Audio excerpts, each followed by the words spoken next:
So Natalie, how do you get around? Do you walk? No. To get from one place to another? No, you don't drive a car, do you? No. No, you don't. You don't drive a car, are you sure? I thought I saw you driving the other day. No, it wasn't you? Okay. Well, why can't you drive a car just yet? Because you need a license. You need a license and I can't see over the wheel. you can't see over the wheel. Do your feet reach the pedals? No. No. Have you tried it? Yeah. Yeah, you've tried it? Okay. Well, later on when you get a little bit older, you get some experience, I think I'll see you behind the wheel sometime, yeah? Yeah, I think so too. So I think you're going to be an excellent driver. So there's many different ways to get around. Give me some, tell me, how can you get around? You can drive. You can drive. You can walk. You can walk. You can fly. You can fly. And you can... I don't know. You don't know? Well, there's motorcycles, there's scooters. What else? Did we say bikes? Okay, well, we said bike 2 times now. So when you would go to church, who would take you? My aunt would take me. Your aunt would take you. So there are many different ways to get to church, right? Mm-hmm. But you have to follow someone to get to church. So you followed your aunt when you went to church. So maybe other people followed their parents or their grandparents, So today we're going to learn about a man who had to follow God to get to where God wanted him to be. But he wasn't going to church. He was going to a faraway place. And we're going to find out. Nellie, what does it mean to make a promise to somebody? To hold on to something. To hold on to something. So can you tell me about a time that you made a promise to someone, or did somebody else make a promise to you? I made a promise to somebody. Okay. To keep a secret. You made a promise to somebody to keep a secret? Mm-hmm. And well, you can't tell a secret, can you? No. No, because you made a promise to keep a secret. So we don't keep 100% of the promises we make, do we? Has that happened to you before, where you kind of break your promise? Yeah. You said you were going to do something and you really didn't do it?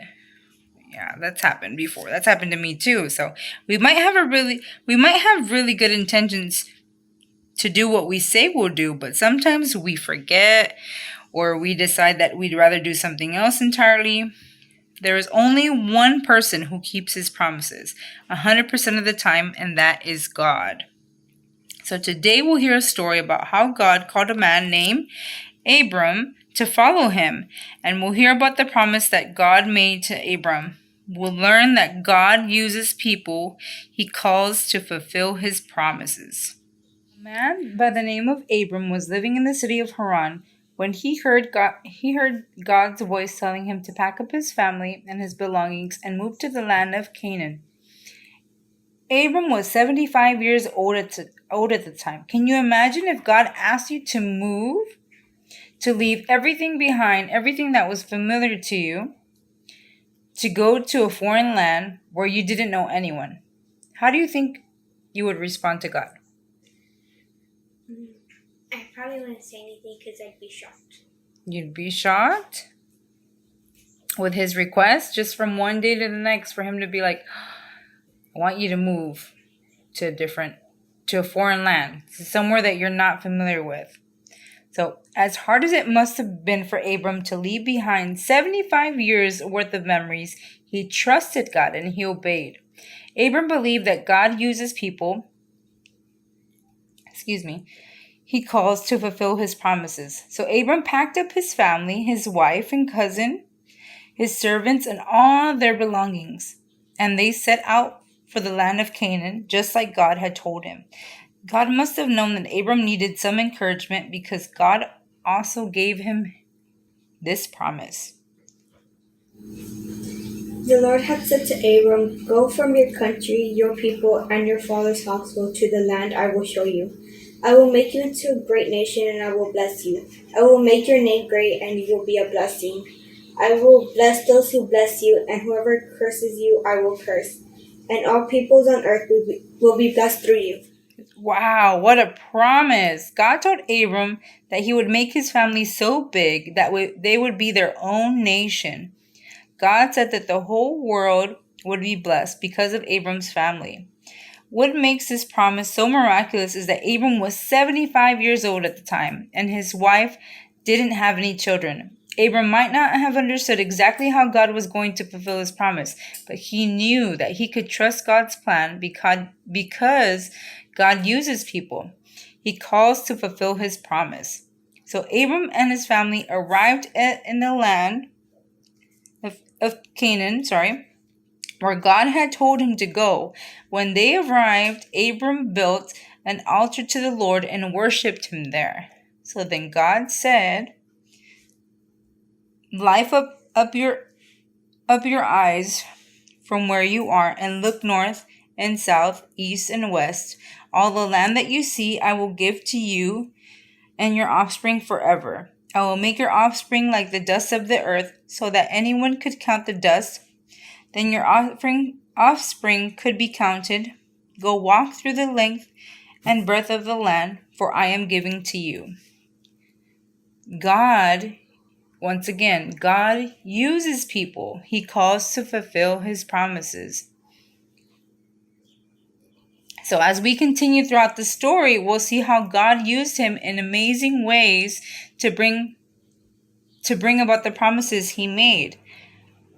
Okay, do you remember the three things that God asked? The three things that God promised Abram. So, what three things did God promise Abram, Natalie? He would bless him. He would be a great nation through the world. What else? He would give him land. He would give him land. So he would be a great nation. The world would be blessed through his family and land. So God promised that the whole world would be blessed through Abram's family. So God knew that the people needed to be rescued. That he created needed to be rescued. But there was nothing he could do, nothing that they could do to save themselves. But God had a rescue mission all planned out from the very beginning, and he would use Abram and his family to bring it about. So did you know that Jesus was born into Abram's family? No? So God used Abram to be the father of a great nation, the Israelites, and Jesus would come into the world through that nation. God would use Abram's family to bring salvation to the entire world.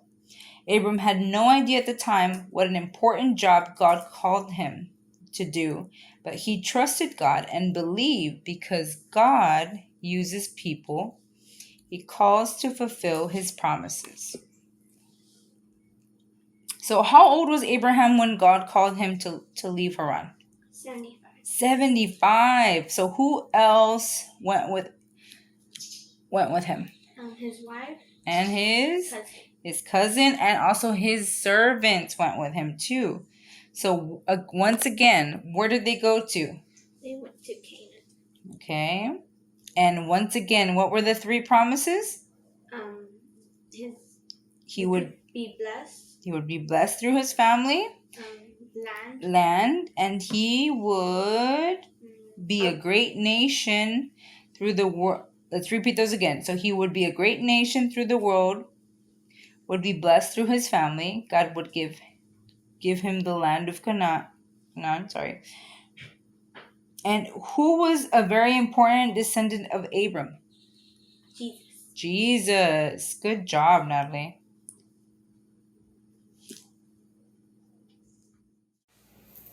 So, Natalie, what's one promise that you can make to yourself and to God? To try to be a better person each and every day. Okay. And to spread as much love, kindness, and positivity into this world. I think those are two really good things. Because You can always, but you can spread love, kindness, and positivity each and every day, because a lot, you don't see that a lot. And sometimes people need kind words. Sometimes people are going through a lot. And even, you'd be surprised, even by saying, oh, your hair looks really nice today, just by being a kind person. Your hair looks really nice today. Or I really love your glasses.